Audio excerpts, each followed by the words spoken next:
الحمد لله الذي خلقنا ورزقنا وهدانا وعلمنا وأنقذنا وفرج عنا.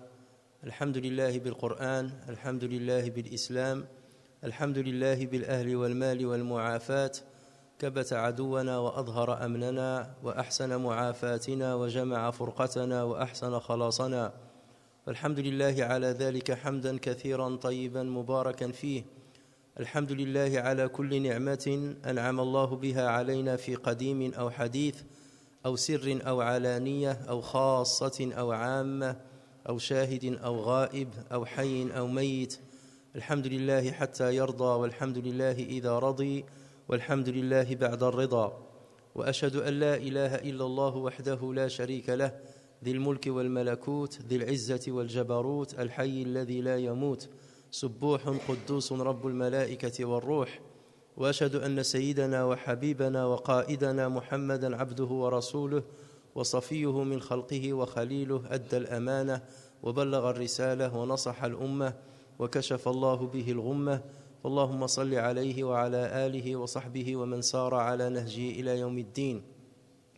أوصيكم ونفسي بتقوى الله عز وجل معشر المسلمين والمسلمات، فقد قال في محكم التنزيل: يا أيها الذين آمنوا اتقوا الله حق تقاته ولا تموتن إلا وأنتم مسلمون. يا أيها الناس اتقوا ربكم الذي خلقكم من نفس واحدة وخلق منها زوجها وبث منهما رجالا كثيرا ونساء، واتقوا الله الذي تساءلون به والأرحام، إن الله كان عليكم رقيبا. يا أيها الذين آمنوا اتقوا الله وقولوا قولا سديدا يصلح لكم أعمالكم ويغفر لكم ذنوبكم، ومن يطع الله ورسوله فقد فاز فوزا عظيما. ربنا اجعلنا من الفائزين، واجعلنا بفضلك من ورثة النعيم.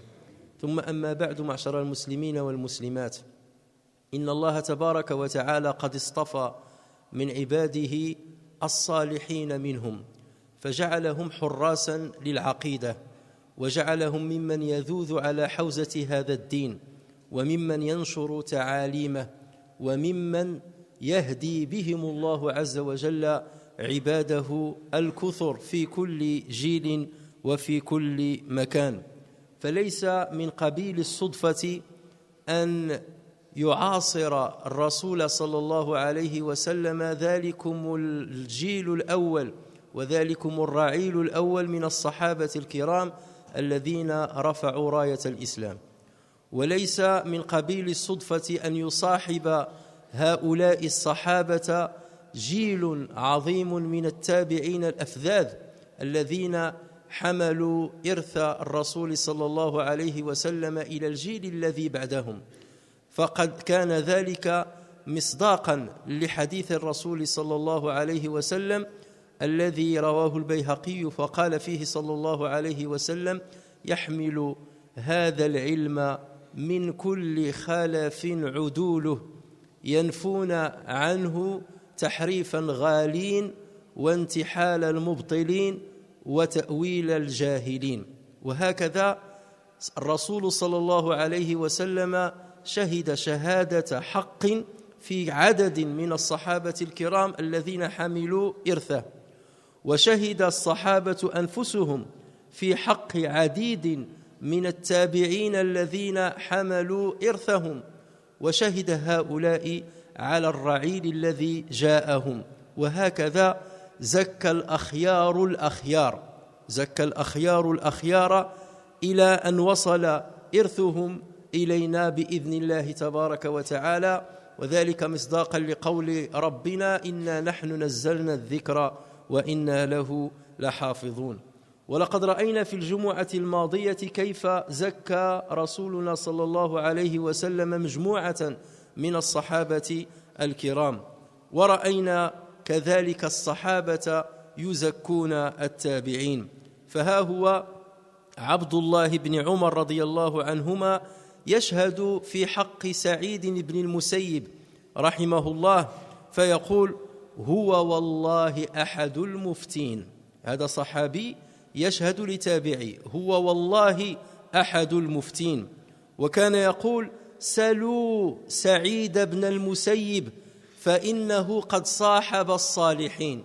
تيقول لهم سيروا سولوا سعيد ابن المسيب يزكيه سلوا سعيد بن المسيب فإنه قد صاحب الصالحين وجالس الصالحين.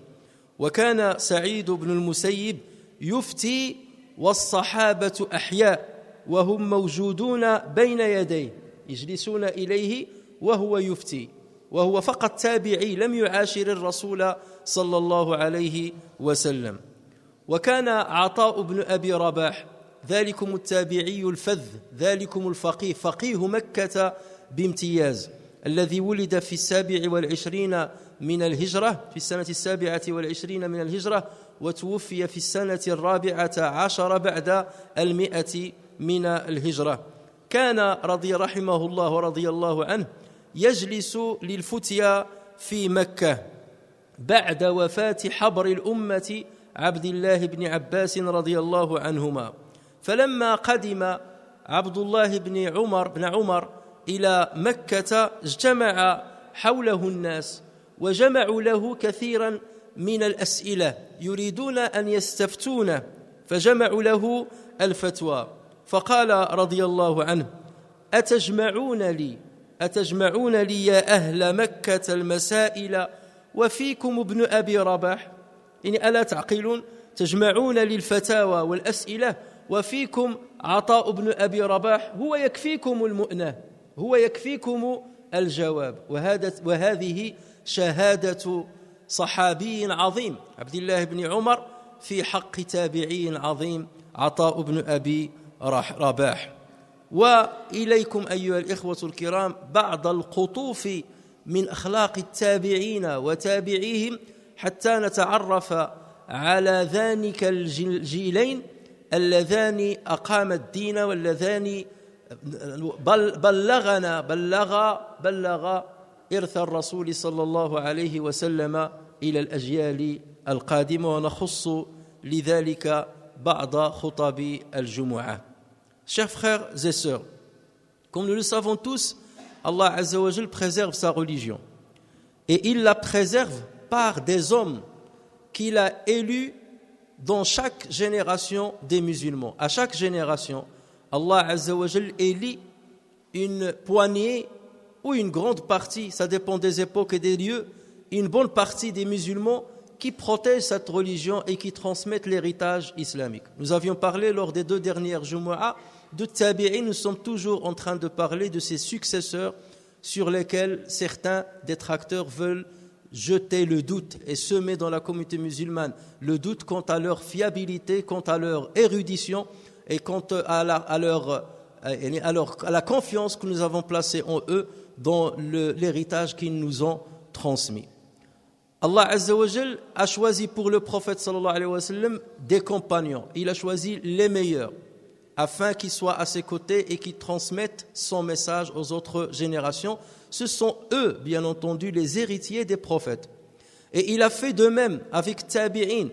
Il a choisi des gens qui ont côtoyé as-Sahaba et qui ont beaucoup appris d'eux et qui ont transmis l'héritage, pas que l'héritage scientifique, l'héritage cultuel, bien entendu, l'héritage doctrinal, l'héritage du credo, l'héritage du comportement et l'héritage de l'éthique musulmane. Et ça, c'est encore plus important, parce que la religion n'est pas qu'un ensemble de décrets du halal et de haram, mais c'est avant tout un comportement, une éthique, une moralité, une façon de voir la vie et de gérer sa vie.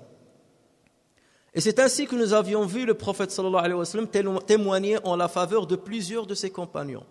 Et ces derniers ont fait la même chose avec leurs successeurs. Et ces derniers ont fait la même chose avec ceux qui lui ont fait suite. Quelque part, ils étaient en train de nous rassurer que ce sont ces astres-là, ces lumières-là, que vous devez prendre comme exemple afin d'illuminer votre chemin, afin d'acquérir le savoir. Ce sont les jalons de votre cheminement vers Allah tabaraka wa ta'ala. Regardez Abdullah ibn Omar, ce qu'il disait sur Saïd ibn al-Musayyib. Normalement, Abdullah ibn Omar, qui est un compagnon, il aurait pu avoir une certaine vanité, une certaine fierté de lui-même et sous-estimer la valeur des successeurs qui n'ont pas vécu avec le prophète sallallahu alayhi wa sallam. Et ce n'était pas le cas, parce qu'il savait qu'ils étaient tous associés à cet héritage-là.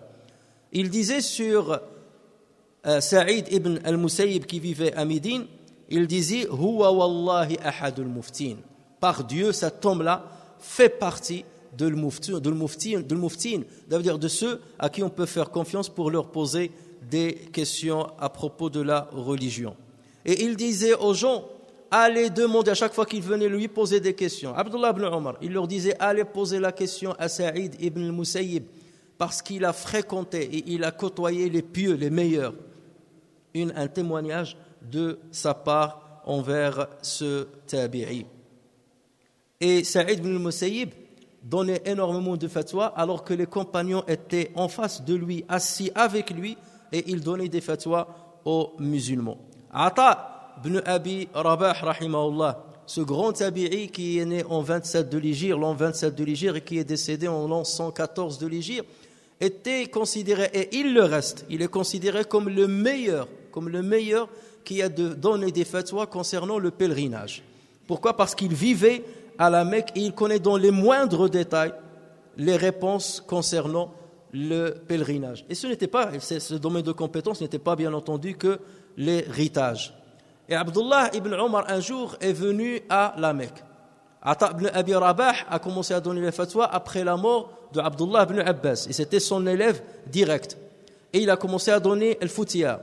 Et lorsque Abdullah ibn Omar est venu à la Mecque, les gens se sont attroupés autour de lui. Et ils lui ont ramené énormément de questions afin qu'il leur réponde. Et il leur a dit, malheur à vous. Vous me rassemblez les questions alors qu'il y a parmi vous Ata ibn Abi Rabah. Mais vous revenez à lui. Il a autant de compétences que moi, sinon peut-être plus de compétences que moi.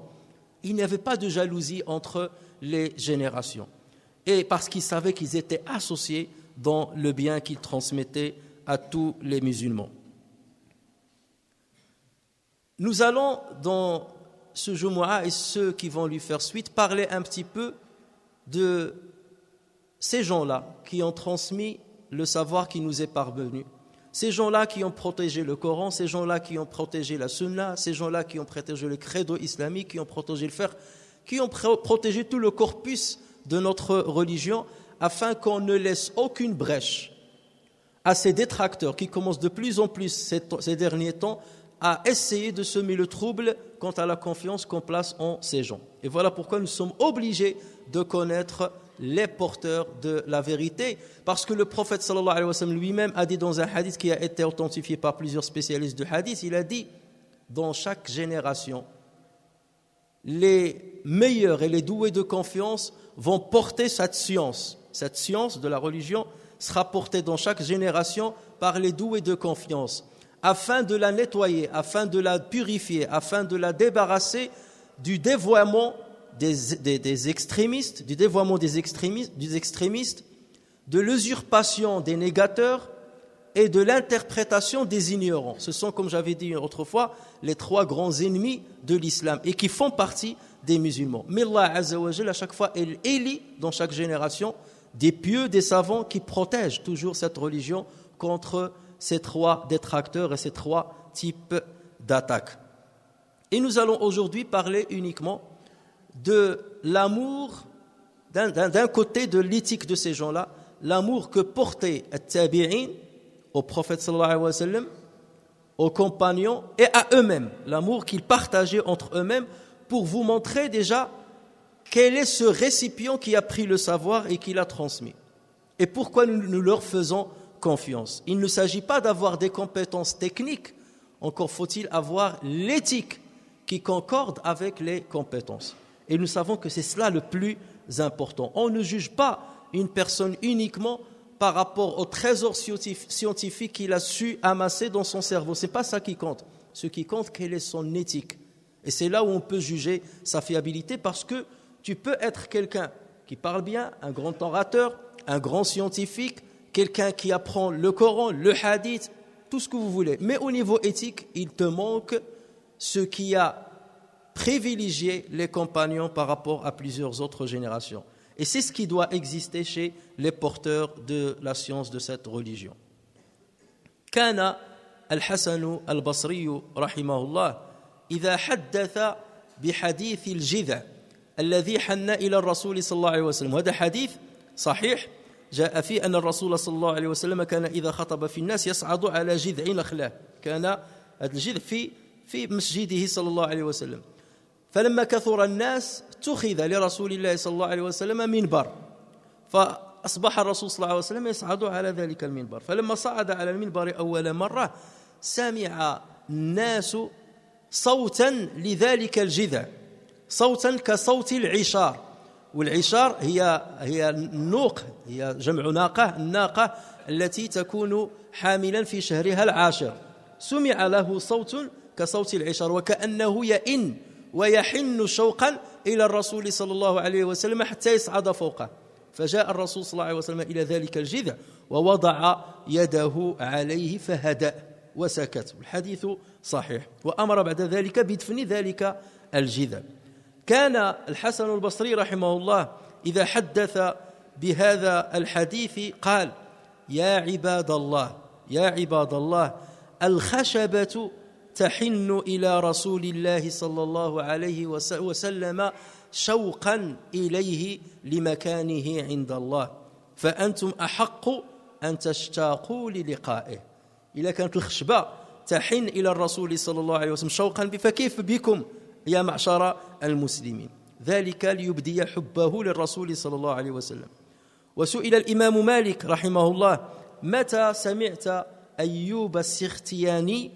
وهذا أيوب هذا واحد من كبار العلماء، وهو من التابعين، ولد في السنة 66 من الهجرة وتوفي في السنة 31 بعد 100 من الهجرة، وهو من كبار المحدثين وهو من كبار فقهاء البصرة. فقيل للإمام مالك: متى سمعت من أيوب السختياني؟ فقال رحمه الله: قال سمعت منه حج حجتين، فكنت أرمقه ولا أسمع منه. كنت أنظر إليه وإلى خلقه وإلى سمته، فكنت أرمقه ولا أسمع إليه منه، غير أنه كان إذا ذكر الرسول صلى الله عليه وسلم بكى حتى أرحموه، يعني تبقى يبكي حتى تجيني الشفقة عليه، حبا في رسول الله صلى الله عليه وسلم. وكان قد بلغ من توقيرهم للنبي صلى الله عليه وسلم أنهم لا يحدثون بحديثه إلا وهم على أحسن حال وأفضل هيئة، وقد تربى تلاميذهم على ذلك. قال أبو سلمة الخزاعي رحمه الله: كان مالك بن أنس إذا أراد أن يخرج ليحدث بحديث الرسول صلى الله عليه وسلم توضأ وضوءه للصلاة، ولبس أحسن ثوبه، ومشط لحيته. فقيل له في ذلك، يعني قالوا: مالك هذا الشيء كله تدير هذه الطقوس كلها حتى يعني تلقي أو تتكلم بالحديث الرسول؟ قال: أوقر به حديث رسول الله صلى الله عليه وسلم، حبا في رسول الله وتوقيرا لكلام رسول الله. قال مصعب بن عبد الله: كان مالك إذا ذكر النبي صلى الله عليه وسلم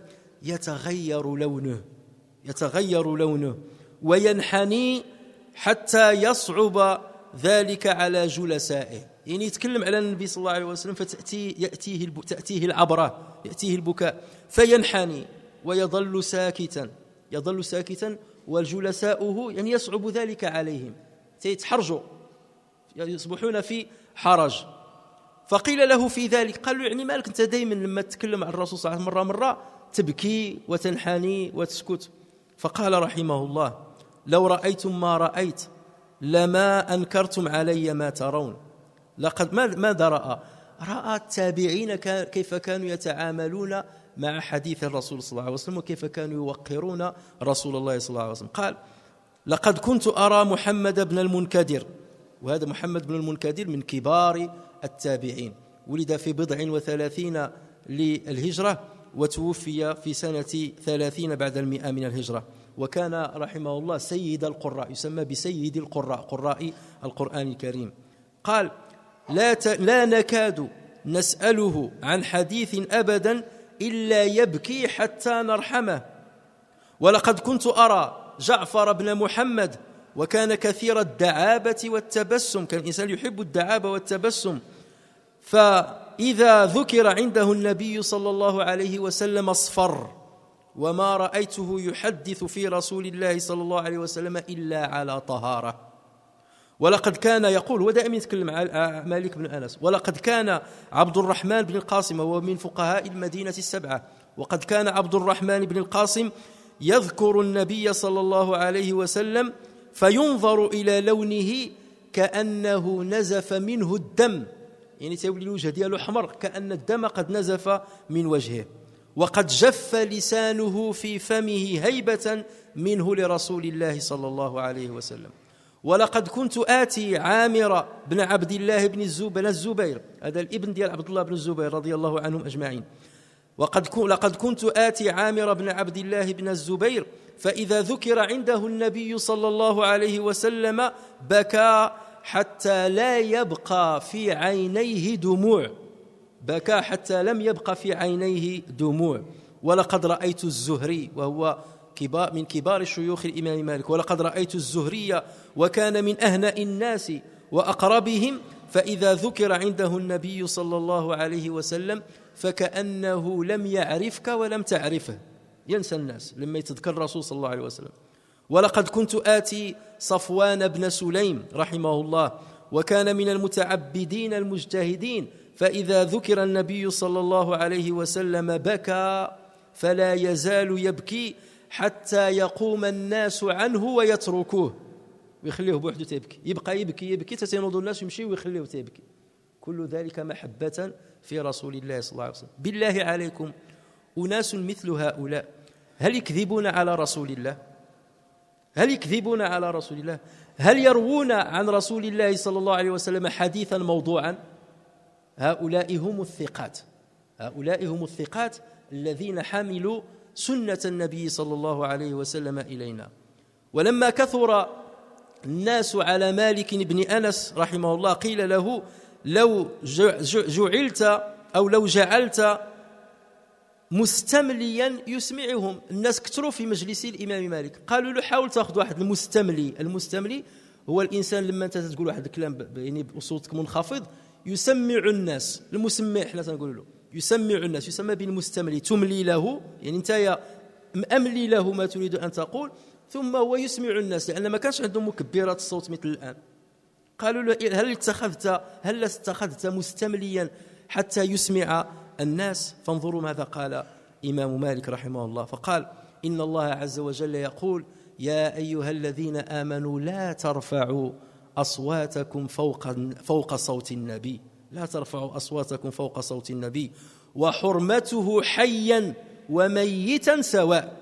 يعني أنا في مسجد النبي صلى الله عليه وسلم مسجد المدينة وقبر الرسول صلى الله عليه وسلم على أمتار مني، فآبى أن يرفع الصوت أمام قبر الرسول صلى الله عليه وسلم حرمته احتراما لحرمته، حرمته وهو ميت كحرمته وهو حي.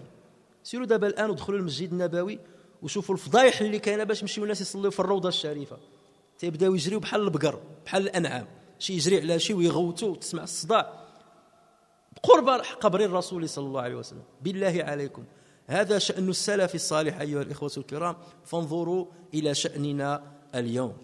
Chers frères, commençons par le respect qu'avaient les successeurs envers le prophète sallallahu alayhi wa sallam et l'amour qu'ils portaient au prophète sallallahu alayhi wa sallam alors qu'ils ne l'ont jamais vu. L'imam al-Hassan al-Basri, à chaque fois qu'il rapportait le hadith du tronc de l'arbre, vous savez que le prophète sallallahu alayhi wa sallam il accomplissait le prêche, il donnait son prêche du Jumu'ah sur un tronc de palmier. Et un jour, vu qu'il y avait beaucoup de monde, une femme lui a dit j'ai un menuisier et je te propose qu'on te fabrique un minbar afin que les gens puissent te voir et que ta voix soit portante. Et donc on lui a fabriqué ce minbar et le prophète sallallahu alayhi wa sallam a délaissé le tronc de palmier. Et lorsque le prophète sallallahu alayhi wa sallam est monté sur le minbar, le tronc a commencé à pleurer. On a dit on a entendu une voix qui émane du tronc exactement comme la voix des chamelles lorsqu'elles sont pleines de 10 mois. Et le prophète sallallahu alayhi wa sallam est descendu de son minbar et il a posé sa main sur le tronc d'arbre qui s'est calmé. Et il a demandé par la suite de l'enterrer. À chaque fois que le Hassan al-Basri récitait ce hadith ou transmettait ce hadith, il pleurait. Et il leur disait, regardez, du bois, comment il était nostalgique à l'endroit du prophète sallallahu alayhi wa sallam et comment il espérait que le prophète sallallahu alayhi wa sallam monte sur lui. Et vous êtes plus à même, les musulmans et les héritiers du prophète sallallahu alayhi wa sallam, de l'aimer encore plus et d'avoir de la nostalgie pour lui. L'imam Malik, on lui a dit, est-ce que tu as déjà entendu le grand imam Ayyub Sirtiani? Il leur a dit, non, je ne l'ai pas entendu, mais je l'ai vu. J'ai accompli le pèlerinage 2 fois et je le regardais de loin. J'ai entendu de lui de loin. Et à chaque fois, j'ai remarqué qu'à chaque fois qu'il prononçait le nom du prophète sallallahu alayhi wa sallam, il commençait à pleurer jusqu'à ce qu'on avait de la pitié pour lui.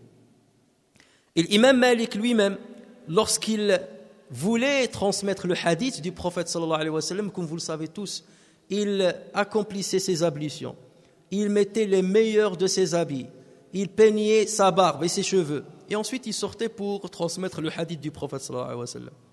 Pourquoi tout cela? Parce qu'il respectait le prophète sallallahu alayhi wa sallam, et il ne pouvait concevoir de transmettre sa parole alors qu'il n'est pas en état d'ablution ou alors qu'il est dans un état qui n'est pas à la hauteur de la parole qu'il allait transmettre.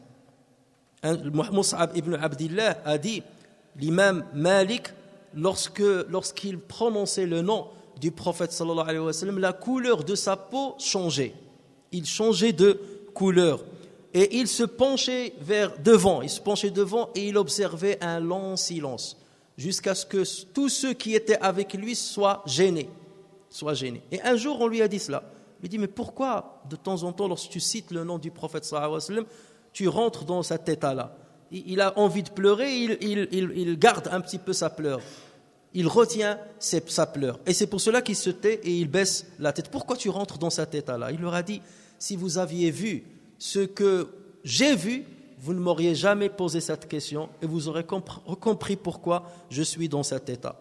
J'ai vu Muhammad ibn al-Munkadir, qui est un tabi'i, qui est mort en l'an 113 de l'Hégire, et on l'appelait, c'était le maître de l'Qurra du Coran parmi tabi'in. À chaque fois qu'on lui posait la question sur le prophète sallallahu alayhi wa sallam ou sur un hadith du prophète sallallahu alayhi wa sallam, il pleurait. Et j'ai vu Ja'far ibn Muhammad, alors que c'était quelqu'un qui était très plaisantin, il aime plaisanter, quelqu'un qui était toujours souriant. Lorsqu'on lui parle du prophète sallallahu alayhi wa sallam, ou lorsqu'il parle du prophète sallallahu alayhi wa sallam, il jaunit. La couleur de sa peau devient jaune. Et il n'osait parler du prophète sallallahu alayhi wa sallam que lorsqu'il est en état d'ablution. Et Abdurrahman ibn al-Qasim, il parle des grands savants qu'il a fréquentés. Abdurrahman ibn al-Qasim fait partie des 7 grands jurisconsuls de Médine, on en a parlé la dernière fois. Et Abdurrahman ibn al-Qasim, lorsqu'il prononçait le nom du prophète sallallahu alayhi wa sallam, la couleur de son visage se transformait au point qu'on avait l'impression que c'était du sang qui sortait des pores de toute sa peau. Et sa langue s'asséchait dans sa bouche, tellement il craignait et il aimait le prophète sallallahu alayhi wa sallam. Et je venais voir et je venais fréquenter Amir ibn Abdillah ibn Zubayr, le fils de Abdullah ibn Zubayr radiyallahu anhuma. Et à chaque fois qu'on prononçait le nom du prophète sallallahu alayhi wa sallam, il pleurait jusqu'à ce que ses yeux soient vidés de ses larmes. Et j'ai vu mon cheikh Zuhri, et c'était quelqu'un de très apaisé et quelqu'un qui était très enclin à être aimé par les gens. Et à chaque fois qu'on parlait du prophète sallallahu alayhi wa sallam, il rentre dans un état où on a l'impression qu'il ne nous connaît pas et que nous ne connaissons pas. Et j'ai vu Safwan ibn Sulaym, et qui était parmi les grands adorateurs et parmi les mujtahidines, lorsque le nom du prophète sallallahu alayhi wa sallam est cité, il commençait à pleurer jusqu'à ce que tous ceux qui étaient dans son assise quittent cette dernière et le laissent tout seul. Voilà comment les tabi'in aimaient le prophète sallallahu alayhi wa sallam. Et l'imam Malik, lorsqu'il y avait trop de monde dans son assise, dans les cours qu'il donnait à la mosquée du prophète sallallahu alayhi wa sallam, on lui a proposé de prendre quelqu'un qui transmettait sa parole à ceux qui étaient lointains dans l'assise, afin qu'ils puissent l'entendre. On lui a dit, les gens qui sont à l'arrière ne t'entendent pas. Pourquoi ne pas prendre quelqu'un qui répète ce que tu dis? Et il a dit, tout simplement parce qu'Allah Azza wa Jal dit, Ya ayyuhalladhina amanu, n'élevez pas vos voix devant la voix du prophète sallallahu alayhi wa sallam, ou devant le prophète sallallahu alayhi wa sallam. Or, à quelques pas de moi, il y a la tombe du prophète sallallahu alayhi wa sallam, et je ne veux pas qu'on élève la voix en sa présence, même s'il est mort. Le respect que nous lui devons en étant mort est le même qu'on avait pour lui, on devait avoir pour lui lorsqu'il était vivant. Et je disais à l'instant, allez maintenant voir à Médine et rentrez dans la mosquée du prophète sallallahu alayhi wa sallam et vous verrez, rien que pour que les gens puissent faire 2 rak'at dans Rawda al-Sharifa, comment ils courent comme du bétail à quelques pas de la tombe du prophète sallallahu alayhi wa sallam. Et ceci est suffisant pour vous montrer la différence entre ces successeurs dont on parle et entre nous. Tout cela, lorsqu'on le dit, on comprend tout de suite que ces gens, avec une telle éthique, avec une telle sensibilité, on ne pouvait imaginer qu'ils mentent sur le prophète sallallahu alayhi wa sallam, qu'ils forgent un hadith sur le prophète sallallahu alayhi wa sallam, ou qu'ils transmettent un hadith douteux sur le prophète sallallahu alayhi wa sallam. Voilà pourquoi on fait confiance à ces gens-là. قال القاضي عياض رحمه الله ومن إعظامه يعني من إعظام الرسول صلى الله عليه وسلم في كتابه الشفاء ومن إعظامه وإكباره إعظام جميع أسبابه وإكرام مشاهده وأمكنته من مكة والمدينة ومعاهده وما لمسه صلى الله عليه وسلم أو عرف به. يعني يقول لك الاهتمام بالأماكن التي ذهب إليها الرسول صلى الله عليه وسلم وما مسته يداه الشريفتان، الاهتمام بذلك هذا من إكبار وإعظام الرسول صلى الله عليه وسلم. الآن دابا كل مآثر ديال الرسول صلى الله عليه وسلم كلها اندثرت. السنة الماضية ذهبت في المدينة إلى بئر من الآبار 6 التي أخذ منها الماء حتى يغسل الرسول صلى الله عليه وسلم بعد موته. 6 الآبار خذوا منها الصحابة الماء وجاو غسلوا بها الرسول صلى الله عليه وسلم. هذه الآبار المفروض تكون كنا في دولة تحترم رأسها ودولة تبجل الرسول صلى الله عليه وسلم وتحترمه. هذه الآبار تبقى أثر للأجيال القادمة. والله كانت كالمزبلة، الآن موجودة الآن هذه الآبار كالمزبلة مهمولة، مع أنها إكبار الرسول صلى الله عليه وسلم يقتضي أن نهتم بهذه الآثار، ماشي غنمشيو نتعبدوها أو نتمسحوا بها أو كذا، ولكن نتذكر سيرة الرسول صلى الله عليه وسلم من خلالها. وهذا ما قاله الإمام القاضي عياض. قال: ولهذا كان مالك رحمه الله لا يركب بالمدينة دابة، وكان يقول: أستحيي من الله أن أطأ تربة فيها رسول الله صلى الله عليه وسلم بحافر دابة. تستحيي أنني نركب فوق دابة وتمشي بالحوافر ديالها في أرض اللي مدفون فيها الرسول صلى الله عليه وسلم. الإمام مالك معمر ما كان يركب على شي دابة في المدينة احتراما لقبر الرسول صلى الله عليه وسلم. وقد أفتى مالك رحمه الله في من قال إن تربة المدينة ردية. شي واحد يقول التربة ديال المدينة خايبة ما تسواش، أو التربة ديال المدينة غير طيبة. الإمام مالك قال أي واحد يقول هذا الكلام بأن تربة المدينة ردية يعني رديئة يضرب 30 درة، يتضرب 30 مرة بالصوت. وأمر بحبسه، وكان القضاة يطبقون ما يفتي به الإمام مالك. وقال: ما أحوجه إلى ضرب عنقه، يعني أنا ما كرهتش تضرب العنق ديال الإنسان اللي يقول هذه تربة دفن فيها خير البشر يزعم أنها غير طيبة. كيفاش الواحد التراب اللي تدفن فيه الرسول صلى الله عليه وسلم يعني يجي واحد ويزعم بأنه غير طيب؟ هكذا كان حب التابعين وتابع التابعين لرسول الله صلى الله عليه وسلم. الإمام القاضي عياض, chers frères et sœurs, a dit: parmi les signes de l'amour du prophète sallallahu alayhi wa sallam et du respect que nous lui devons, c'est le fait de respecter tous les endroits qu'il a fréquentés, dans lesquels il a vécu, à savoir par exemple la Mecque et les Médines, les endroits qu'il a fréquentés, ce que sa main a touché. Ça ne veut pas dire qu'on va aller adorer ces choses-là, parce que ça c'est du shirk, mais au moins respecter cette mémoire-là. Malheureusement, à notre époque, on a détruit toute la mémoire du prophète sallallahu alayhi wa sallam, des endroits où il a vécu. Je viens de dire aux frères, l'année dernière, j'étais dans un puits, visiter un puits, rien que pour voir un puits parmi les 6 puits desquels on a pris l'eau afin de laver le corps du prophète sallallahu alayhi wa sallam après sa mort. Ce puits-là, c'est devenu une poubelle, une vraie poubelle, délaissée comme ça. Et c'est une honte pour la communauté musulmane que de délaisser de cette manière-là certains vestiges qui nous rappellent la sira du prophète sallallahu alayhi wa sallam. Et pas que la sira du prophète sallallahu alayhi wa sallam. Vous allez maintenant à la Mecque, ya ibadallah, en face de Kaaba, vous ne voyez rien. Vous voyez des immeubles où il y a le commerce, où on vend des habits de la femme, des sous-vêtements de la femme, où on vend des abominations à quelques mètres de Kaaba al-Musharrafa. Et nous devons avoir honte justement de la situation dans laquelle nous sommes arrivés, alors que l'imam Malik, rahimahullah, comme dit le Qadi Iyad, il refusait de monter sur une monture à Médine. Et il disait, je ne peux accepter de me déplacer sur une terre dans laquelle le prophète sallallahu alayhi wa sallam est enterré avec les pattes d'un animal ou sur les pattes d'un animal. Je ne peux l'accepter. Tel est le respect qu'avaient ces tabi'in et ces tabi'in pour le prophète sallallahu alayhi wa sallam. Est-ce que des gens comme cela peuvent être des menteurs? Est-ce que des gens comme cela peuvent faire perdre l'héritage du prophète sallallahu alayhi wa sallam? Ce sont nos références qui nous ont transmis l'héritage auquel nous nous cramponnons aujourd'hui et sur lequel on n'aura aucun doute.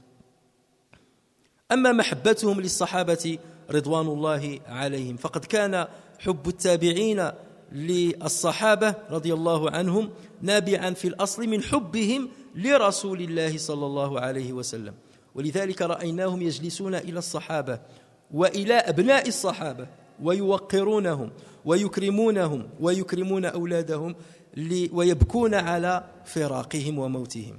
عن عبد الرحمن بن رزين رحمه الله أنه نزل الربذة، وهذه الربذة الآن أصبحت مدينة أثرية توجد شرق المدينة 170 كيلومتر على المدينة، وكان حجاج العراق الذين يأتون من العراق يقفون فيها ليرتاحوا قبل مسيرهم إلى المدينة أو إلى مكة. فيقول عبد الرحمن بن رزين نزلنا بالربذة أنا وأصحاب لي نريد الحج، فقيل لنا ها هنا سلمة بن الأكوع، يعني هذه المدينة راه فيها واحد الصحابي جليل، ها هنا سلمة بن الأكوع صاحب رسول الله صلى الله عليه وسلم، فأتينا إليه فسلمنا عليه ثم سألناه فقال بايعت، بدأوا يسولوا أسئلة، فقال بايعت الرسول صلى الله عليه وسلم بيدي هذه أو بيدي هذه وبين يده، قال فكانت كفه كفا عظيمة، قال لهم أنا بايعت الرسول صلى الله عليه وسلم بهذا الكف هذه، يعني شوف الشرف، بايعت الرسول صلى الله عليه وسلم بكفي هذه، فقال كفا ضخمة، قال فقمنا إليه فقبلنا كفيه جميعا، قاموا كلهم تابعين له وجلسوا يبوسوا في اليد ديالو لأنها بايعت الرسول صلى الله عليه وسلم إجلالا لهذا الصحابي وإجلالا لرسول الله صلى الله عليه وسلم. وعن يونس ابن مسيرة رحمه الله قال دخلنا على يزيد بن الأسود، وهذا يزيد بن الأسود كان من كبار التابعين في الشام رحمه الله، دخلنا على يزيد بن الأسود عائدين، يعني راجعين من الحج عائدين، فدخل عليه واثلة بن الأسقع، وهذا واثلة من الصحابة، فدخل عليه واثلة بن الأسقع رضي الله عنه، فلما نظر إليه، يعني هذا يزيد بن الأسود وهو قلنا من العلماء الكبار التابعين الكبار الفقهاء الكبار، لما رأى هذا الصحابي نظر إليه ومد يده فأخذ بيد الصحابي فمسح بها وجهه وصدره، لأن هذا الصحابي بايع بها رسولنا صلى الله عليه وسلم. ووفد على عمر بن عبد العزيز رحمه الله رجل من ذرية الصحابي الجليل قتادة بن النعمان، وهذا قتادة أيها الإخوة الكرام حارب مع الرسول صلى الله عليه وسلم في معركة أحد، وكان يحمي الرسول صلى الله عليه وسلم من الكافرين، يحميه تيجي ويوقف باش ما يضربوش، يقول ضربوني أنا ما تضربوش الرسول صلى الله عليه وسلم حتى لا يصاب الرسول صلى الله عليه وسلم، فضرب في عينه فسالت عينه على خده، خرجت له عينه من المقلة نتاعها، خرجت سالت عينه على خده، فجاء الرسول صلى الله عليه وسلم وردها بكفه الشريفة إلى مكانها، فقيل بعد ذلك ما كان يدري أي عين أصيبت له في أحد، من بعد ما بقى يعرف شكون هي العين اللي تقاست له في أحد، هذه ولا هذه، خرجت من بلاصتها ورجعها الرسول صلى الله عليه وسلم إلى مكانها، فكان لا يدري أي عين يعني أصيبت في أحد. هذا ابنه الولد دياله جاء عند عمر بن عبد العزيز، وعمر رضي رحمه الله لا يعرفه، فقال له من أنت؟ شاف الناس يكرموه كذا، قال له من أنت؟ فقال أنا ابن الذي سالت على الخد عينه، أنا ولد هذاك اللي سالت له عينه على الخد، أنا ابن الذي سالت على الخد عينه، فردت بكف المصطفى أحسن الرد، فعادت كما كانت لأول أمرها، فيا حسن ما عين ويا طيب ما يدي. فيا حسن ما عين ما أحسن تلك العين وما أطيب تلك اليد التي ردتها. فأجابه عمر بن عبد العزيز رحمه الله قال تلك المكارم، هذه هي الرجولة، هذه هي المكارم، هذه هي الأخلاق. تلك المكارم لا قعبان من لبن شيبا بماء فعاد بعد أبوالا. وهذا البيت الشعري معروف عند العرب منذ القديم، يضرب به المثل. قالوا تلك المكارم، هذه هي المكارم الحقيقية، هذا اللي يفتخر بها الناس. لا قعبان من لبن، قعبان هذا المثنى ديال القعب والقعب، والقعب هو الإناء الذي نجعل فيه الماء أو نجعل فيه القدح الذي نجعل فيه الماء أو نجعل فيه اللبن. قال هذه هي الأخلاق، وإحنا تنقولوا هذه هي الأخلاق وإلا فلا. يعني ماشي بحال جوج ديال الأقداح عامرة باللبن وتخلطات بالماء، شيبا بماء يعني اختلطا ومزجا بماء، خلطوها بالماء، شيبا بماء فعاد بعد أبوالا. يعني هذا مثال يضرب للإنسان اللي جا باش يكرمك، شنو دار؟ خدا واحد جوج ديال السطوله ديال الحليب وخلط فيهم شويه الماء وقال لك انا تنكرمك هاك تشرب. قال لك هذه حيت تخلطات بالماء، هذاك الشيء لك اللبن شنو غيولي من بعد؟ تيولي بول. فعاد بعد أبوالا، هذه ماشي من المكارم. أما المكارم قال هي هذه، أن الإنسان كاد أن يفقد عينه لحماية الرسول صلى الله عليه وسلم. تلك المكارم لا قعبان من لبن شيبا بماء فعاد بعد أبوالا. ثم أكرم ابن الصحابي الجليل، أعطاه كرمه وأعطاه المال الكثير. كل ذلك أيها الإخوة الكرام حبا في الصحابة وحبا في رسول الله صلى الله عليه وسلم الذي ربى هؤلاء الصحابة. هكذا كان التابعون أيها الإخوة الكرام، ولذلك ندعو لهم في صلواتنا وندعو لهم كل مرة، لأن لولاهم أيها الإخوة الكرام لما وصل إلينا إرث الرسول صلى الله عليه وسلم. نفعني الله وإياكم بالقرآن الكريم وبحديث سيد الأولين والآخرين، وغفر الله لي ولكم ولسائر المسلمين، ويرحم الله عبدا قال آمين.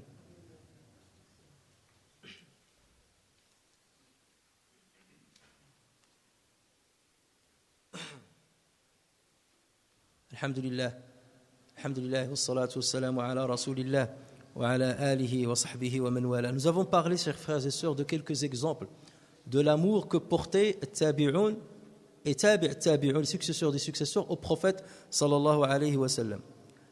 Et ils avaient aussi de l'amour pour les compagnons du prophète sallallahu alayhi wa sallam. S'ils les aimaient autant, c'est parce que ce sont les élèves directs du prophète sallallahu alayhi wa sallam. C'est parce qu'ils ont eu ce privilège de côtoyer le prophète sallallahu alayhi wa sallam. C'est parce qu'Allah azza wa jal a témoigné en leur faveur, comme on l'a vu dans l'avant-dernier Jumu'ah. On rapporte sur Abdurrahman ibn Razin qu'il voulait aller au pèlerinage avec un groupe de personnes et ils sont passés par une ville qui s'appelle Rabada. Aujourd'hui, c'est une ville vestige qui se trouve à 170 km à l'est de Médine. Et il a dit, lorsque nous sommes parvenus à cette ville-là, on nous a dit, il y a dans cette ville Salama ibn al-Akwa', qui est un compagnon du prophète sallallahu alayhi wa sallam. Il a dit, nous sommes allés lui rendre visite. Et on l'a vu, et on était content de le voir, et on lui a posé des questions. Et il nous a dit, c'est avec cette main que je fais allégeance au prophète sallallahu alayhi wa sallam. Et il a dit, dès qu'on a vu sa main qui était grosse, grande, on l'a saisie et on a commencé à l'embrasser. Et tous ceux qui étaient avec moi l'ont embrassé, les uns derrière les autres, par respect à cet homme et par respect bien entendu au prophète sallallahu alayhi wa sallam. Yunus ibn Masira a dit, nous sommes entrés chez Yazid ibn al-Aswad. Et Yazid ibn al-Aswad était le plus grand des tabi'in à Sham. Et nous étions en train de revenir de Al-Hajj. Et pendant qu'on était avec lui, il y a Wathila ibn al-Asqa radiyallahu anhu qui est rentré, qui est un compagnon du prophète sallallahu alayhi wa sallam. Et lorsque Yazid ibn al-Aswad l'a vu, il s'est levé. Alors que Yazid, c'est un savant, un grand savant. Et il a vu un compagnon du prophète sallallahu alayhi wa sallam rentrer. Il s'est levé et il est allé et il a saisi sa main, la main de ce sahabi. Il a commencé à la passer sur son visage et sur son thorax et à l'embrasser. Parce que cette main a donné allégeance au prophète sallallahu alayhi wa sallam. Omar ibn Abdul Aziz, un homme est venu le voir et il ne le connaissait pas. Il a vu les gens le respecter et il lui a dit, qui es-tu? Et il s'est avéré que c'était le fils de Qatada ibn Nu'man Qatada ibn Nu'man radiyallahu anhu, c'est un homme qui a combattu auprès du prophète sallallahu alayhi wa sallam lors de la bataille de Uhud et qui a protégé le prophète sallallahu alayhi wa sallam lorsqu'on voulait le tuer, au point qu'on a blessé son œil et une partie de son œil est tombée sur son visage. Pas entièrement, il est sorti de son orbite, l'œil est sorti de son orbite. Et le prophète sallallahu alayhi wa sallam l'a remis à sa place, au point qu'il disait plus tard, je ne savais pas lequel des deux yeux était sorti de son orbite. Ça veut dire qu'il est redevenu sain et sauf. Et donc son fils est venu voir Omar ibn Abdel Aziz. Et Omar ibn Abdel Aziz lui a dit, qui es-tu? Et il a récité de beaux vers. Il lui a dit, je suis le fils de celui dont l'œil s'est coulé sur sa joue et qui fut remis à sa place par la meilleure des mains, la main du prophète sallallahu alayhi wa sallam. Ainsi l'œil a retrouvé son état initial. Quel bel œil et quelle belle main. Quel bel œil et quelle belle main. Et là, Omar ibn Abdel Aziz a récité un vers qui était connu chez les Arabes. Il a dit, c'est cela la vraie éthique. C'est cela le vrai courage.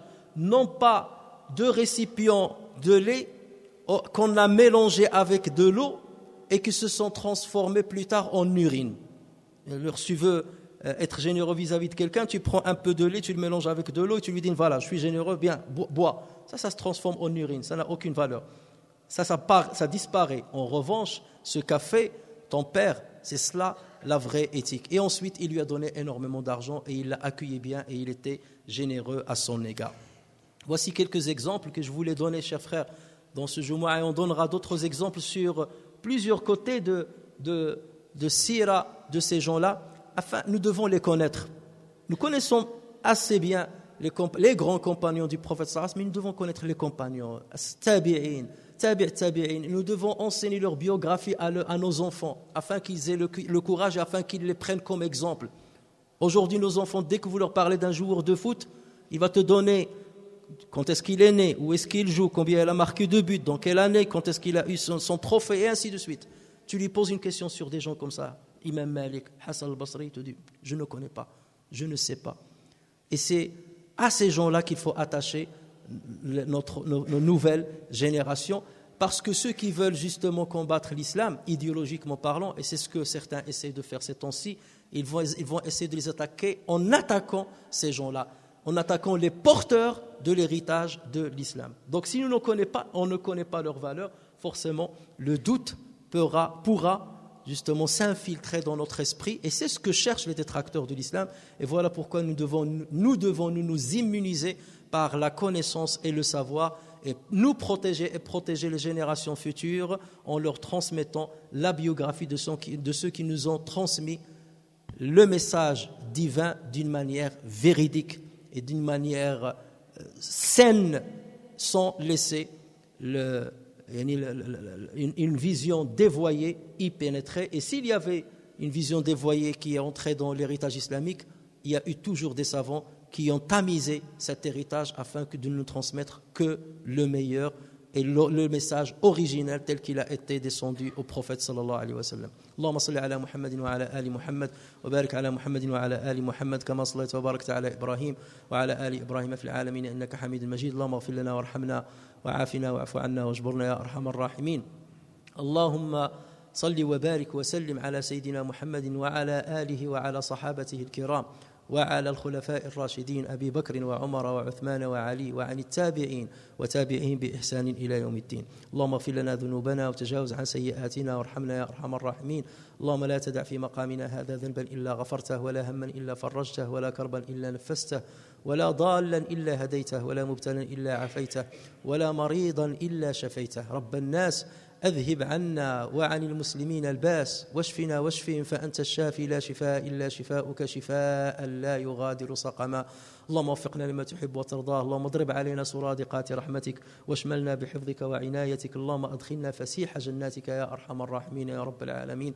رب اغفر وارحم وتجاوز عما تعلم إنك أنت الأعز الأكرم. ربنا آتنا في الدنيا حسنة وفي الآخرة حسنة وقنا عذاب النار وأدخلنا جنة مع الأبرار يا عزيز يا غفار يا ذا الجلال والإكرام. وصل اللهم وسلم وبارك على محمد وعلى آله وصحبه أجمعين وآخر دعوانا أن الحمد لله رب العالمين.